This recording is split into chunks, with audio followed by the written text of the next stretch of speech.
Do you have a thorn in your flesh?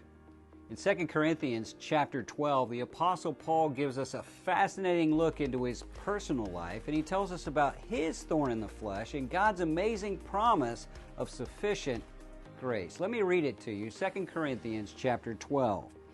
"And lest I should be exalted above measure by the abundance of the revelations, a thorn in the flesh was given to me, a messenger of Satan to buffet me, lest I should be exalted above measure." It's fascinating to me to realize that even the Apostle Paul had to deal with a thorn in the flesh. No one is exempt from suffering on this planet. So don't feel bad if you're suffering. Even the Apostle Paul suffered a thorn in the flesh. I think it's also interesting that this thorn was given to him to keep him from becoming proud. And maybe the thorn you have in your life is part of God's plan for your life to keep you humble so that He can keep you close to Him and usable for Him. And he says, "Concerning this thing, I pleaded with the Lord 3 times that it might depart from me." Isn't it interesting that even the Apostle Paul had prayers that went unanswered the way he wanted them to be answered? Even the Apostle Paul had a thorn that God didn't remove. And I think it's interesting that nowhere in this passage does it tell us what the thorn is. Scholars debate. Is it a demon? Is it a malady with his eyes? Does it have to do with an unbelieving wife? We don't know. Why don't we know? God doesn't want us to know.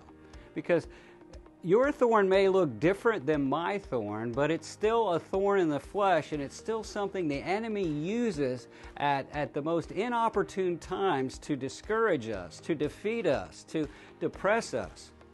But God has a promise for the thorns in our flesh.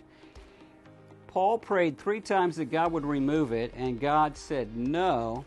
And then the Lord said to me, Paul says, 2 Corinthians 12:9, "My grace is sufficient for you. My strength is made perfect in weakness." That's the message God has to us through the thorns in our life, that His grace is sufficient. That's the promise. And His strength is made perfect in our weakness. He goes on, "Therefore, most gladly, I would rather boast in my infirmities, that the power of Christ may rest upon me." It's in our weakness that God can show His greatest strength.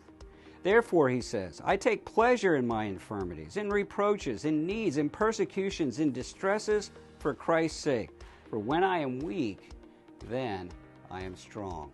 Why do you have this thorn in the flesh? Well, it helps us be humble, and it helps us depend on the Lord and realize that ultimately the real strength, the strength we really need, comes from Him. And I want to encourage you today that no matter what you're going through, God's grace runs deeper, it reaches higher, it extends wider, it reaches broader than any thorn you are facing today. And I want you to realize this: for the sinner, the day of defining change happens in our lives as sinners when we realize God's grace is greater than our sin.